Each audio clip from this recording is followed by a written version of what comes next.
Você aí que vai fazer alguma cirurgia, não necessariamente cirurgia plástica, uma cirurgia eletiva, você tem escolha de se preparar para a sua cirurgia. Se for fazer cirurgia plástica, também é válido para você essa reflexão. Será que você precisa ficar em jejum? Quanto tempo jejum? Jejum do quê? Nós temos aí uma tradição na cirurgia de manter os pacientes em jejum de 12 horas. Isso em vários hospitais, clínicas médicas, consultórios, é orientado para todos os pacientes que vão fazer uma cirurgia, que a gente chama de cirurgia eletiva, aquela que você não está na urgência, aquela que você escolhe o dia, a data para fazer.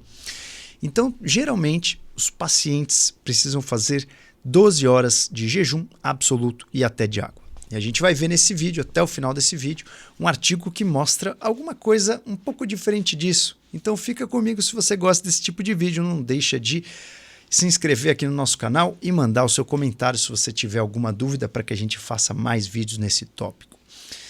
Vamos embora que vale muito a pena a gente refletir. E toda vez que eu vou operar um paciente, eu fico pensando como a gente pode diminuir a resposta de inflamação e a resposta que a gente chama resposta metabólica ao trauma. Toda cirurgia é um trauma. E todo trauma tem uma resposta metabólica, você tem uma resposta do seu corpo. Como é que a gente pode aliviar esse trauma? Como a gente pode fazer uma cirurgia como se o seu corpo tivesse simplesmente sentado vendo um programa de TV, um documentário, depois você levanta e está novo?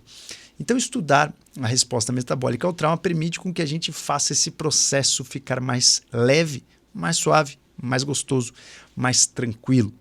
E é justamente isso que vale a gente estudar, como o metabolismo vai estar preparado para aquele momento cirúrgico. E uma das coisas que a gente sempre estuda na resposta metabólica ao trauma é justamente o tempo de jejum.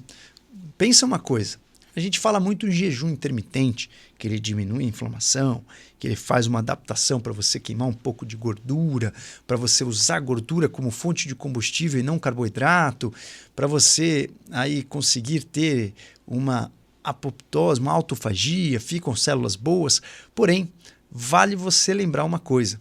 Se você sempre pratica o jejum, você já é mestre no jejum intermitente, não tem muito por que você ficar preocupado com o jejum pré-cirúrgico. Porém, vale você lembrar que o jejum já é um estresse.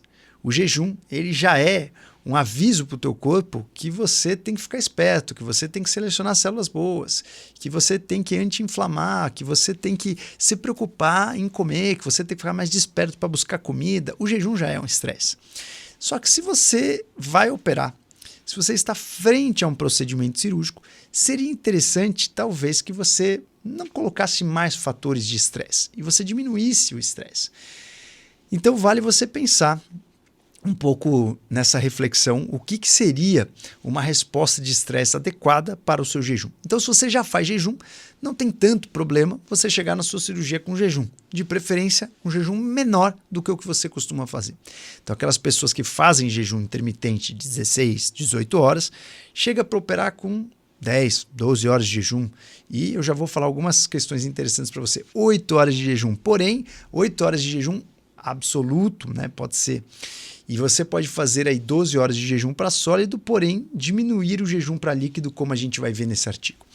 Existe um estudo dessa resposta ao trauma cirúrgico e que é uma tendência, né, que a gente tem de chamar de fast track, para você recuperar rápido, para o teu corpo recuperar rápido, coisas que você pode fazer na sua recuperação, na sua cirurgia, tanto no pré-operatório quanto no pós, para o teu corpo recuperar rápido. E uma das coisas que eu gosto muito do protocolo Fast Track é justamente diminuir o tempo de jejum, principalmente o jejum de líquidos. Toda vez que o paciente vai operar, o hospital muitas vezes pede para a gente deixar o paciente 12 horas em jejum, né, etc.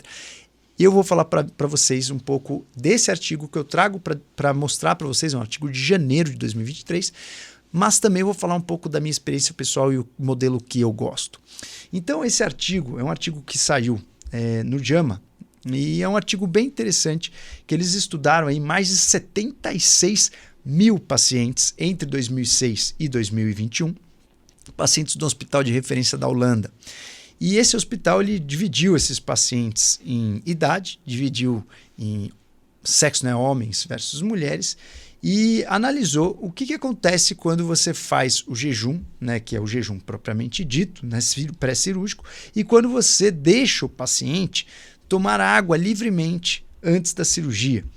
O ideal seria até pelo menos 2 horas antes e fazer uma pausa. Até antes de 2 horas da cirurgia, você para até com tudo.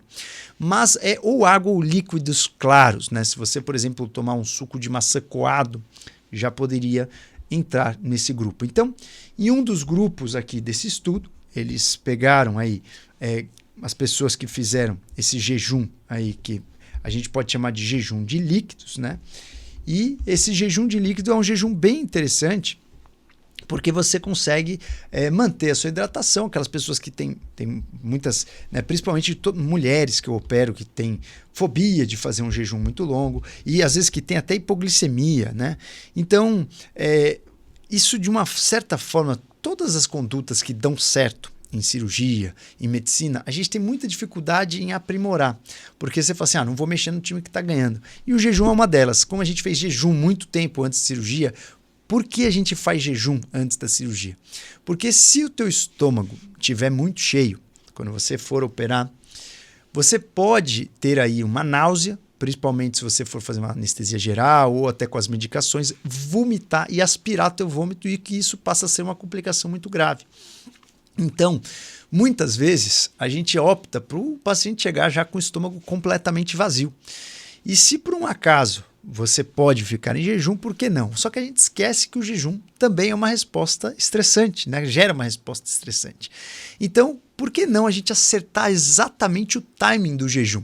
E é isso que a gente vai ver nesse trabalho. Então, esse trabalho ele fez uma política aí de liberar os fluidos, né, desse jejum. Então, o fluido, principalmente líquidos claros, não entra no jejum. O paciente podia continuar tomando líquidos claros, e nesse artigo eles fizeram até o paciente ir para a mesa cirúrgica, né? Então, a média desse jejum nas pessoas que ficaram livres para tomar o líquido claro que quisesse, eles conseguiram aí manter pelo menos aí 1 hora e 20 de jejum, né? As pessoas muito próximo da cirurgia não tomaram muita água. Então foi um trabalho, né, interessante, que eles não mandaram jejum nenhum. Tipo, toca o barco, toma água o quanto você quiser, o líquido claro, né? Líquido claro, mais uma vez que eu falei, líquido claro que não tem nenhum resíduo. Então é um trabalho promissor no sentido, nossa, será? Né? Você está aí tentando desafiar uma conduta muito tradicional na medicina, que é o jejum mais longo. Então, esse trabalho analisou, será que deixar, né, as pessoas tomarem água, né, até o tempo da cirurgia ia ser uma coisa interessante? E eles compararam isso com o jejum tradicional, né? E o jejum tradicional para eles, isso que é o mais interessante, né? O jejum tradicional para o pessoal na Holanda já era um jejum diferente do nosso, né? A gente aqui no Brasil, a gente costuma deixar os pacientes em jejum 12 horas, muitas vezes sem líquido, né? Isso por orientação até de muitos hospitais. Quando você opera no hospital, muitas vezes você não faz a sua conduta, né? Tem uma conduta que é a conduta de segurança do hospital. Então, não necessariamente você vai fazer a sua conduta. Muitas vezes, você vai fazer aí a conduta de segurança que o hospital vai preconizar. Então, por exemplo, o hospital que eu opero, muitas pessoas pedem no hospital para que você retire, por exemplo, cílios postiço, a unha não pode estar com esmalte. Então, tem várias condutas que o hospital dá e o cirurgião que vai operar naquele hospital ele é obrigado a seguir o protocolo. Isso, de certa forma, é interessante até para a segurança. Então, nesse artigo, eles fizeram uma política, né, tradicional versus uma política arrojada. A política arrojada, o grupo que fez o jejum arrojado, foi um jejum só de sólidos e líquidos com resíduos. Líquidos claros foi legalize até o momento da sala cirúrgica, esse grupo mais arrojado. E o outro grupo fez o jejum clássico. Nesse jejum clássico, eles permitiram tomar líquidos até 2 horas antes da cirurgia. Então, eles compararam esses dois grupos. Então é interessante, né, que a gente pode analisar que na Holanda eles já fazem um protocolo onde libera líquidos claros até 2 horas antes da cirurgia. Diferente aqui no Brasil, onde a gente é um pouco mais conservador. Aqui no Brasil a gente é mais conservador com tudo em relação à medicina, né, com exames pré-operatórios, com a implementação do jejum. Então esse artigo ele vai comparar esses dois grupos, né, que já são grupos muito mais arrojados do que o que a gente faz aqui no Brasil. E o que eles perceberam, aí vamos para os resultados aí desse estudo. O que eles perceberam nesse estudo, né? Em geral, as pessoas que fizeram jejum até 2 horas antes da cirurgia são os tradicionais, e os que fizeram jejum até a sala cirúrgica, principalmente de líquidos claros. O que mudou? Quem fez jejum até a sala cirúrgica, eles tiveram menos sede do que quem ficou 2 horas aí sem tomar líquido nenhum. Quem tomou líquido antes da cirurgia, um pouco antes, teve menos enjoo, isso que foi o mais interessante. Mas eles tiveram um leve aumento de regurgitação. Esse leve aumento é 18 pessoas, a cada 10 mil pessoas, 18 pessoas regurgitaram no grupo tradicional e 24 pessoas regurgitaram no grupo mais arrojado, que deixou tomar líquido à vontade. Quais são as conclusões desse artigo, né? Conclusões interessantes que a gente pode falar nesse artigo. Primeira coisa, né? Aqui no Brasil nós fazemos alguma coisa muito, muito, muito tradicional. Não pode nada, não pode água, 12 horas, não pode comida, não pode nada. Então esse artigo mostrou que dentro do grupo tradicional de jejum deles, eles já permitiram água até 2 horas antes da cirurgia. Então já começa aí. Então uma diferença grande cultural em relação à Holanda e ao nosso Brasa. Então, a primeira coisa interessante é essa. A segunda coisa interessante que eles falaram é que se por um acaso o paciente tomar um pouco de água, esse não deveria ser um motivo de suspender a cirurgia, uma vez que o aumento de regurgitação é uma coisa muito pequena e o aumento de benefícios, de bem-estar, diminuiu o uso de antieméticos, né, de remédio para vômito, diminuiu o mal-estar e a sede do paciente no pós-cirúrgico, aquela boca seca. Então, o que ele diz nesse artigo é o seguinte: se a pessoa por um acaso tomar água e esquecer, não suspende a cirurgia. Se tomar líquido claro, não suspende a cirurgia. E eu já vou falar o protocolo que eu acredito para vocês, tá? Então, isso é uma das coisas que esse estudo veio fazer e trazer para nós. Né? Não suspende as cirurgias por acaso tomar um pouco de líquido claro. Obviamente, vale você respeitar as decisões do seu médico, né? E você fazer o jejum conforme ele orienta. Mas o que eu sugiro, o que eu gosto muito, principalmente aquelas pessoas que têm uma incapacidade de ficar em jejum muito tempo, mulheres que têm metabolismo acelerado, mulheres muito magras com pouca gordura corporal, homens que têm hipoglicemia, que não estão acostumados a fazer jejum, aquelas pessoas que querem comer a cada 2 horas. O que eu sugiro para essas pessoas se for fazer um procedimento cirúrgico? Uma coisa que eu acho muito interessante é um jejum mais ou menos de líquido de 4 horas. Eu não gosto desse esquema de tão antes da cirurgia, até porque às vezes a pessoa, né, passa do ponto e enche o bucho de líquido. Né? Você pode até tomar copinhos e molhar a boca, isso não tem problema, mas o jejum de sólidos de 12 horas, né, você não comer mais nada 12 horas, né, isso poderia até ser 8 horas, depende do que você come, mas se você comer carne, leite, 12 até 14 horas, e o ideal é o jejum de sólidos 12 horas.